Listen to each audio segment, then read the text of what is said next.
Good evening, everybody, and welcome to SummerSlam at H. Joel, what is SummerSlam at H? That's a good question. For years now, I've been wondering why there isn't a new show dedicated entirely to SummerSlam memories, especially at this time when we haven't been able to have SummerSlam in person and honestly, desperate for my yearly fix. We reached out to you guys and asked for your favorite SummerSlam memories, and boy, did you deliver. And after reading your replies and honestly being deeply overwhelmed with emotion, I decided, why not us? Why not now? So, ladies and gentlemen, this is your fault, and this is SummerSlam at Home. I'm Joel Nicholas, and if it isn't clear yet, I have absolutely no idea what I'm doing. And now, on to some memories. And what a half decade it's been. Because yes, even though we're going through a trying time right now, that doesn't stop us from looking back at all the incredible moments SummerSlam has brought us. From raving out to Just Dance, or meeting incredible people, the moments of surprise, joy, and dare I say tears have left its mark on all. SummerSlam not only started 6 years ago, but many of us were at very different stages of life. Some had hair, some of us were just teenagers, and some of you might not have been born yet. But regardless of when you joined in on this crazy journey, we all fell in love with being together and sharing in the craziest moments of our lives.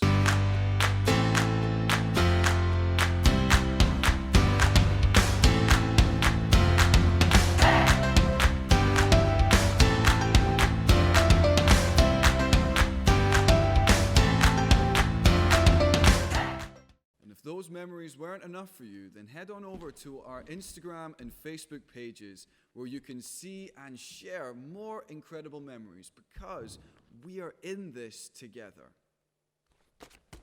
Haha, I still have no idea what I'm doing. Hey, Charlie! Thank you, Joel. And I have to say, what a pleasure it is to be co-anchoring this new show with you. And as much as it pains me to say, there is a slight, very slight hint of beard envy over this side of the studio. Anyway, enough about that. Back to our regularly scheduled programming. Hey, Nathan, what's the weather like out there? It's pretty good. Haha, the best weather correspondent ever. And now, for our lockdown correspondent, giving us the latest in lockdown entertainment. Hey, Nairi, how's it looking over there? Thanks, Charlie. Today we're focusing on the impact coronavirus has on animal and welfare. But the burning question for the aviation industry is, does it fly?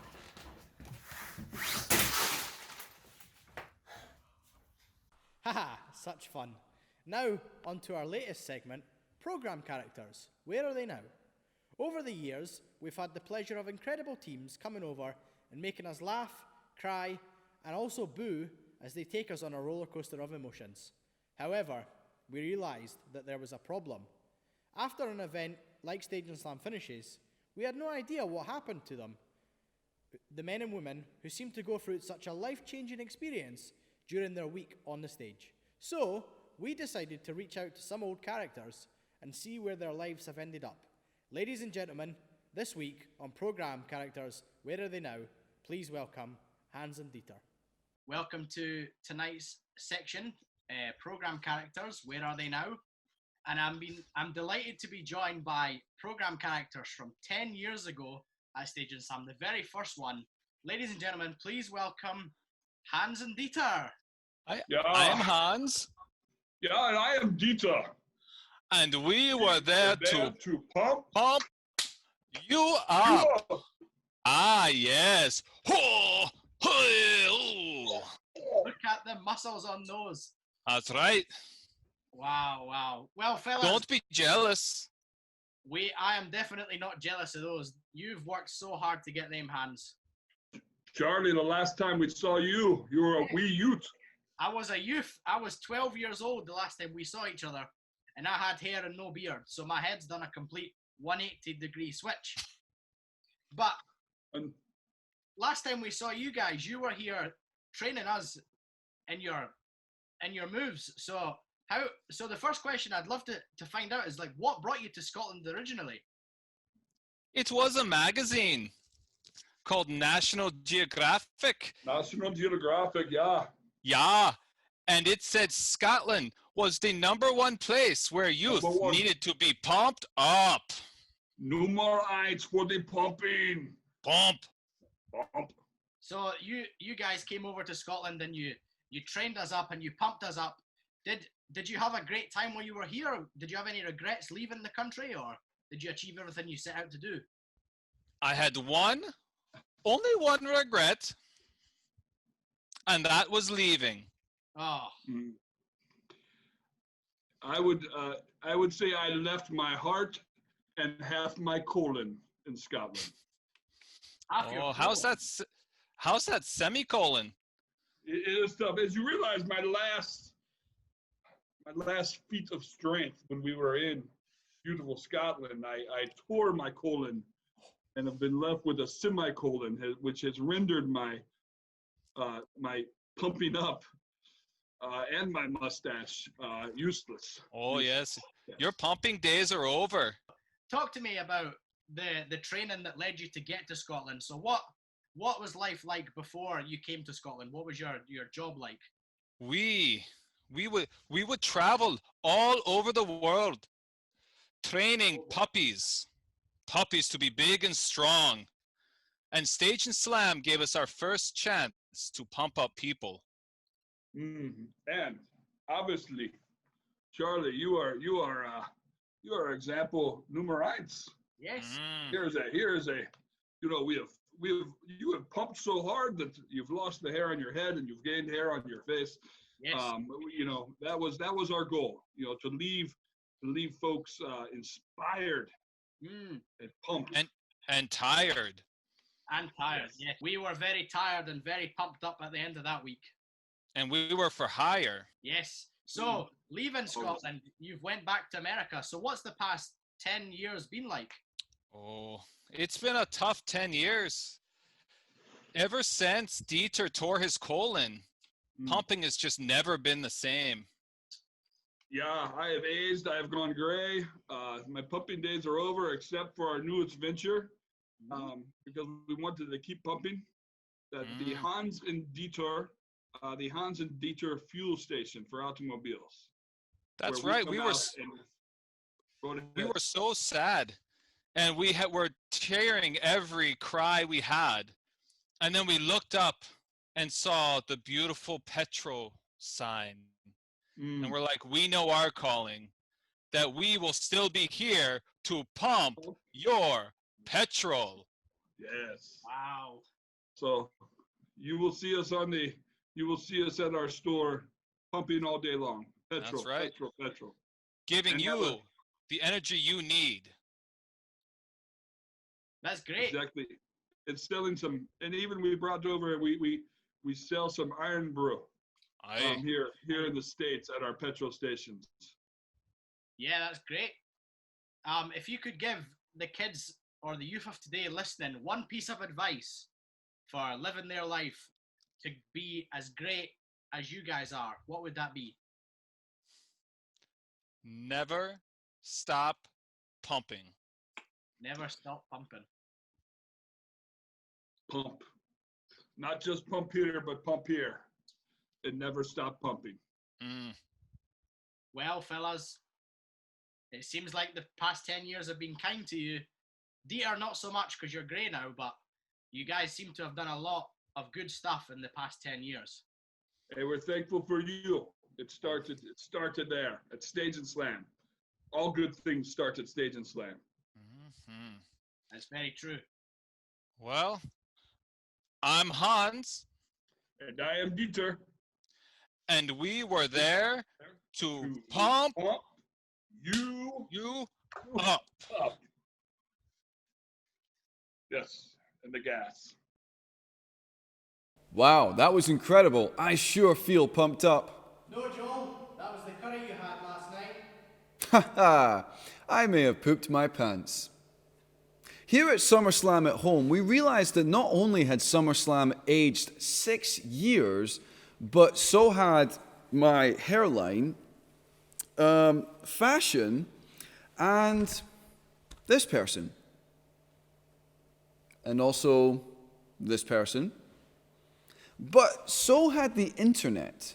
And over the years, the internet has had challenges galore that globally we all took part in as a cultural phenomena. And so we asked you guys to take part in a near year-by-year recreation of these challenges.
I'm the trash man.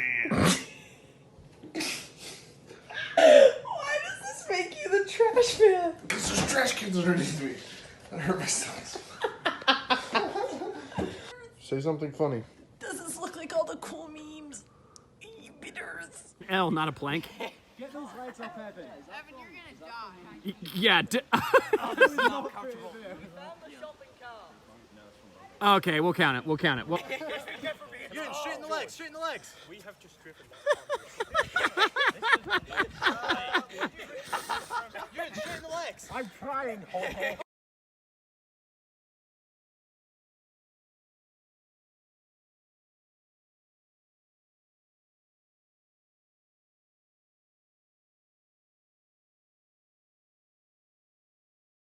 Just feel around with your feet. Do a double foot flip dive. Dive off the wall. Here, I'm gonna go around this way. How? Jack, it's over there. You're going the wrong way. I know, but it's shallow over here. I'm gonna walk in. That way. But it's the same depth when you get to it. It's not really getting the shallower, is it? Is it cold? Are you sure it's not deep? Yeah. Oh, this is about to get even deeper as well. Wait, you don't have anything else in your pocket, right? Do you have anything else that is of value? Apart from your dignity right now.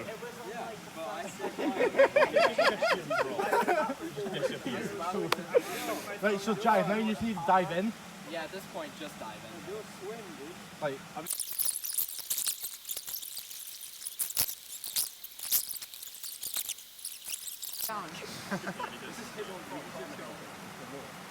well, you could help it.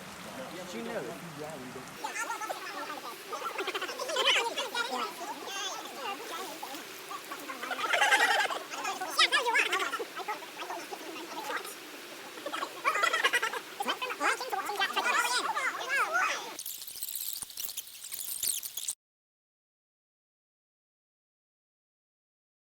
Fortunately, it's waterproof.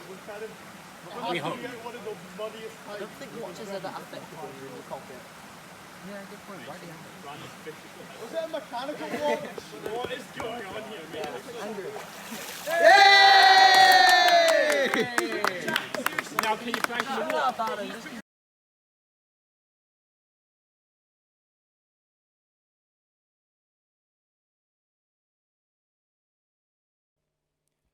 over the years during our summer events, we have had the incredible pleasure, dare I say honor, of having people come over and talk to us about some of life's biggest questions. Well, we love that so much that we reached out to some of them and asked them to come back and tell us again about the things and the thing that is most important to them. Andy. Well, thank you, Joel. It's a pleasure to be here. This is the first in our series that we're going to be looking at In This Together. And I can't think of someone I'd rather be in this together more with than this man, this beautiful face peering out at me on the screen, Gary Wilmer. Now, some of you may recognize him because he's been involved in summer missions here in Scotland before, most recently, Stage and Slam 2019, the 10th of Stage and Slam. Yes. Brought it home with us. We loved it. We've not got your family with us here today, but we have you. So I just want to hand over to you. Tell us, who are we in this together with, Gary? You know, I was just wearing my Stage and Slam t-shirt yesterday, Andy. That thing is getting worn out. It's my favorite t-shirt. But hey, I'm so excited about being with you today. And if you're watching this right now, what a great opportunity to be together. Even though it's virtual, we're all in our houses. We're in our houses here in the U.S., just like you are in Scotland. But we're going to have a great time this week. And, you know, as I was thinking about my time with you, Andy, and my time with all of you, I started thinking about something I did several summers ago, right in July, when I was 16 years old. I did something really crazy. I decided to spy on a guy by the name of Brad. Now, Brad, let me tell you the story. Brad, he wanted to date my sister, okay? And in my family, I'm the youngest of 5. There's 4 boys and 1, girl. And whoever was going to date my sister, we gave him the evil eye. Like, we really wanted to make sure this guy was legit, that he was the right person to date my sister. So turns out where he gets this job at this hardware store in Baltimore, and he becomes a security guard. And so it's a hot July day. It's about 12 o'clock at night. We're all hanging out. And I said to my brother, let's go spy on Brad. And he was like, that sounds like a great idea. And so another friend of ours, we go about a mile down these railroad tracks and kind of sneak in. It was one of the coolest things I've ever done. We sneak in and climb this building across the alleyway from this hardware store where Brad, as a security guard, is sitting in this little guard, shack, this little house. I had found out that he was going to have another girl down there that night with him to hang out with. And I'm like, this is it. I'm going to take pictures. I'm going to reveal to my sister, this guy's an imposter. And so I'm up on this roof with binoculars with my friend and my brother. And we spy on Brad for 2 straight hours. I had rigged up a little speaker inside of his guard shack, and I plugged it into this wire. I could hear every word he was saying in this little guard shack. I was really proud of myself. It's one of the coolest things ever. And as he was sitting in there, Brad did nothing other than watch TV with this gal that he was with. And it turned out that they were longtime friends, and she had just come down to see Brad from out of town. And then she left. Nothing bad happened and all that. And after this situation of spying on Brad, of which I didn't tell him I did it until like a year later, by the way, I realized that Brad was trustworthy. And I realized that he was somebody that I could trust to go out with my sister, right? Pretty cool story, right, Andy? But then here's why I share that story with you guys today is because, you know what? I had one sister, and she meant a lot to me. And guys, we have one life, and our lives matter a lot to us, right? Like, we all want to have a great life. The question is, how do we go about living a great life? And I want to talk to you today about a person by the name of Zacchaeus. He's in the Bible, and he's somebody that 2,000 years ago had a situation where he wanted to investigate who Jesus was. And here's the thing. We're all in this together. That's the theme of the whole week. We're in this together, and all of us want to investigate life so we can figure out where to find it. Zacchaeus was just like us, a young guy. He heard that Jesus was coming through his town. So he decides to climb this tree to be able to get a better picture of who Jesus is. And I love the story because it's like me on that roof of that building investigating Brad. And it says that Jesus was passing through, and it says that because he wanted to see who Jesus was, Zacchaeus climbed a sycamore fig tree because Jesus was coming that way. Now imagine a parade coming through your town and you climb this tree and everybody's coming through, and then something really funny happens. As Jesus reached the spot, he looked up and he says, Zacchaeus, come down immediately. I must stay at your house today. And so the Bible says that he came down at once and welcomed him gladly. But then it says that everybody in the crowd began to mutter, he's going to be the guest of a sinner. And they couldn't understand why Jesus wanted to hang out with Zacchaeus. Zacchaeus was a tax collector. He was wealthy. He had been cheating everybody in the whole town. And they couldn't understand why Jesus would ever want to hang out with a dude like Zacchaeus, right? And then Zacchaeus says, look, Lord, if I've cheated anybody out of anything, I'll pay them back 4 times the amount. And then Jesus says something really beautiful. He says, salvation has come to this house because this man too was a son of Abraham. For the Son of Man came to seek and to save what was lost. And Andy, I love this story, and I thought it'd be a good story for us to start our week out together because 2 things. Number one, I love how Zacchaeus just wanted to investigate Jesus. And I think that's kind of our theme this week. We're in this together to take a closer look and to investigate life. We get one shot at it and we want it to be good, right? And what I like about in this story is I like how Jesus knew Zacchaeus by name. Isn't that interesting? Like he calls him out, Zacchaeus. And whether you would agree with this or not, whether you even believe in God, the Bible says that God knows us by name, that he actually put us together in our mother's womb. And I find it interesting that Jesus knew Zacchaeus. And secondly, I find it very interesting that Jesus invites Zacchaeus to dinner. Like my image of God is, if he does exist, I thought about this in high school, that if God existed, I thought he was just so far out there, so distant, so unknowable that he probably wouldn't even know who I am. And in this story, we see Jesus inviting Zacchaeus to dinner. Now, when you're invited to something, Andy, you're like me, right? Like, don't you just feel great when you're invited to go to a party or you're invited by a friend to go hang out? When you're invited, you feel valuable and you feel included. Isn't it an interesting thought that the God of the universe invites us into a personal friendship with him? That he likes us and wants to be with us. Now, here's the key moment of the story. The key moment of the story was when Zacchaeus decided to actually come down out of the tree. He could have stayed up there, right? But he made a decision that I'm going to come down. And guys, listen, I think of all the important decisions that I've made in my life. Some of them, we call this in the States, I guess you do in Scotland as well. Some of my decisions have been game changers.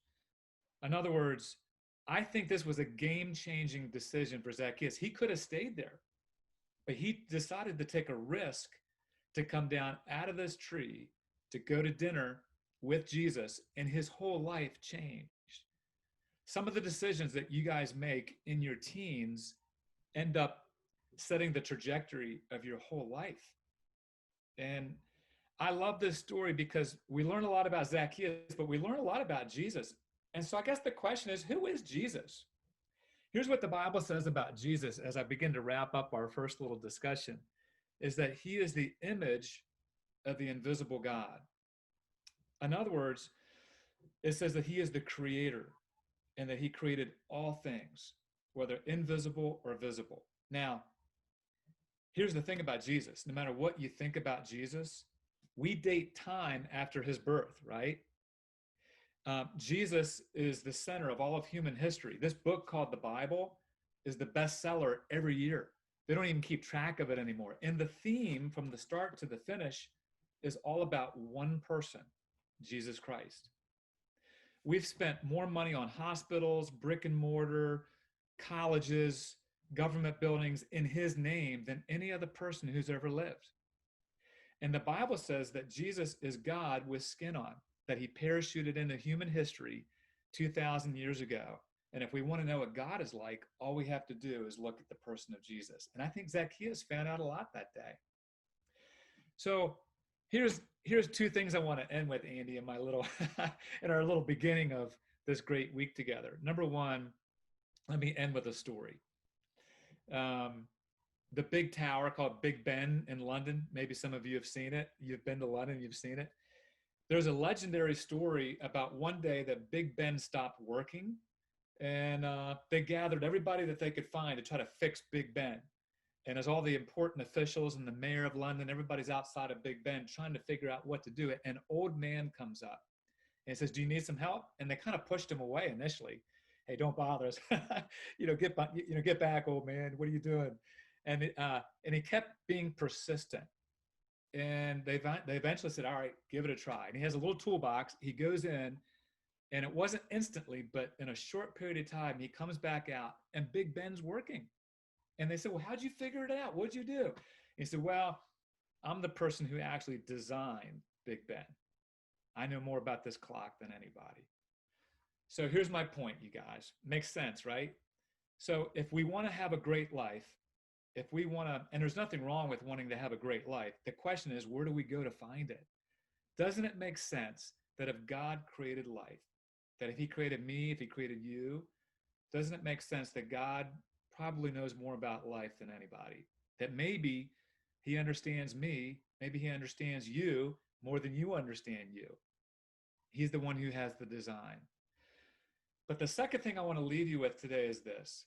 Are you willing to take a risk? Guys, listen, I can't think of anything I've done in my life that didn't require risk that turned out being great. I risked spying on Brad. It was a fun experience. It takes risk to get into a relationship. It takes risk to get on a roller coaster. It takes risk to do anything that's worthwhile. Will you take a risk this week and step out in faith? And maybe for the first time in your life, investigate, does God have something to say about how life works for me? And who is Jesus?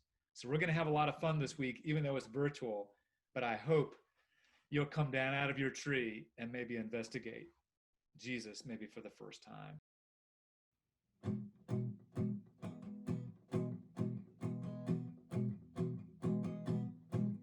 When I wake up, well, I know I'm gonna be the man who wakes up next to you.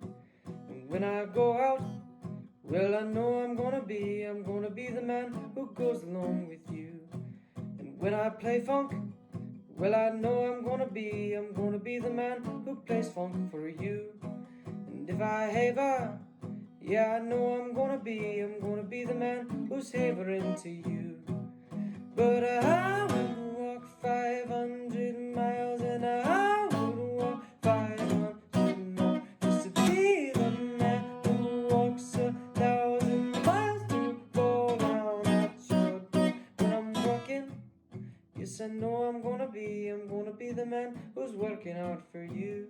And when the money comes in for the work I'll do, I'll pass almost every penny on to you. And when I come home, yes, I know I'm gonna be the man who comes back home to you. And if I grow up, well, I know I'm gonna be the man who's growing old with you.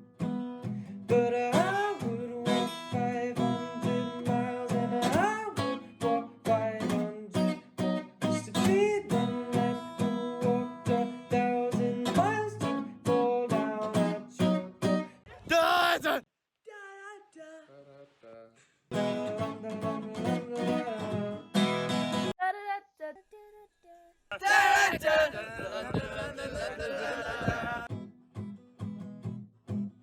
When I'm lonely, well, I know I'm gonna be the man who's lonely without you. And when I'm dreaming, well, I know I'm gonna dream about the time when I'm with you. And when I go out, well, I know I'm gonna be the man who goes along with you. And when I come home, yes, I know I'm gonna be the man who comes back home with you. I'm gonna be the man who's coming home with you. But I will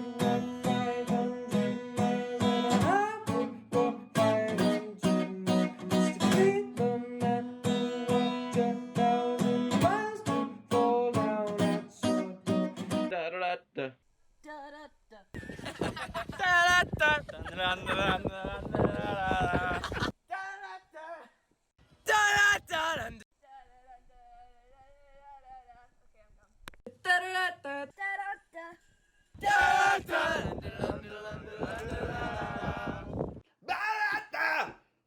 da da da.